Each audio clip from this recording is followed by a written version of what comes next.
বিসমিল্লাহ। মাছটা দিয়ে আমি চুলাটা আস্তে দিয়ে মাছটাকে কষিয়ে দিব।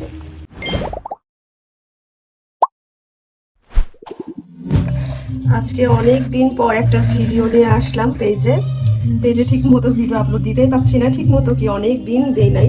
তো আজকে একটা রান্নার ভিডিও নিয়ে চলে আসলাম। আর এই মাছটা আজকে আমি প্রথম রান্না করব, মানে আমার জীবনের প্রথম এই মাছটা রান্না। তো এই মাছ হচ্ছে নাম কি দেখি তোমরা কেউ বলতে পারো কিনা। অবশ্য অনেকেই জানবা, তো আমিও জানি নাম, কিন্তু রান্না কখনো করিনি। এটা হচ্ছে পাঙ্গাস মাছ, এটা নাকি নদীর পাঙ্গাস, আমার আসলে এত কিছু ধারণা নেই।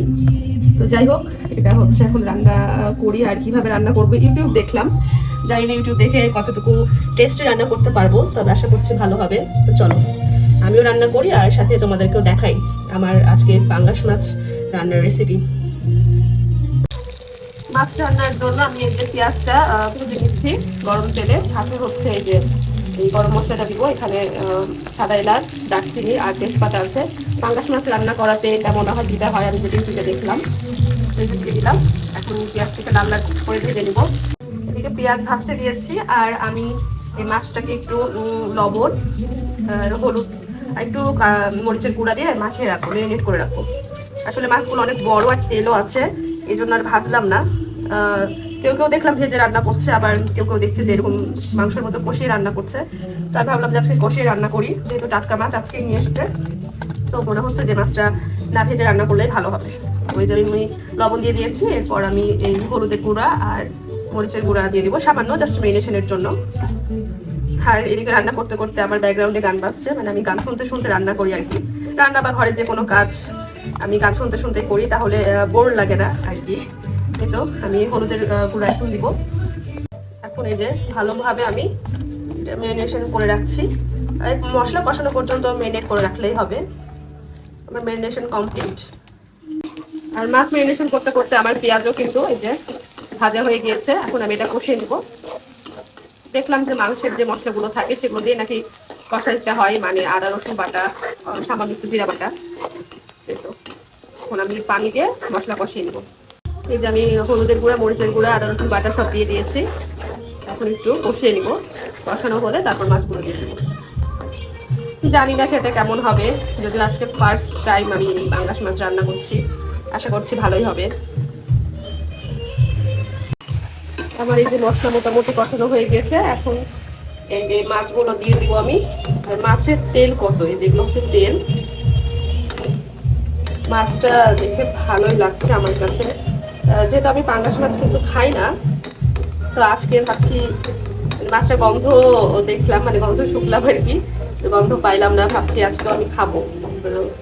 যাই হোক, মাছটা এখন দিয়ে দিই। মাছটা দিয়ে আমি চুলাটা আস্তে দিয়ে মাছটাকে কষিয়ে দিব।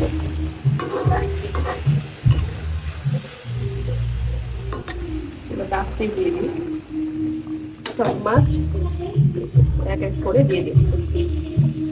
মাছগুলো বেশ বড় বড় পেটি, কাটলে মনে হয় ভালো হতো, কিন্তু আমি আর কাটলাম না, বড় বড়ই রান্না করি, খেতেও ভালো লাগবে। তোমরা কে কে পাঙ্গাস মাছ পছন্দ করো কমেন্টস করে জানিও।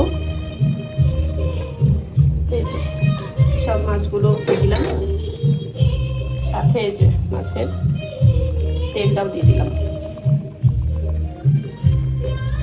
এখন আস্তে আস্তে মাছটা কষিয়ে নিব।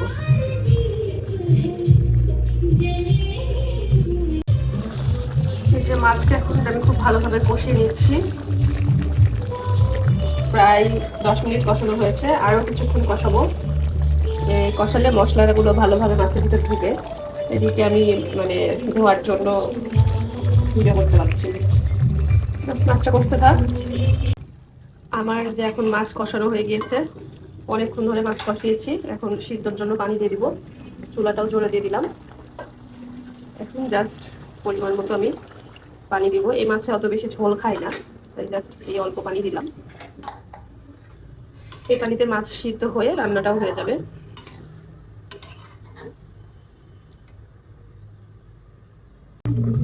এখন দেখি আমার মাছটার অবস্থা। এই যে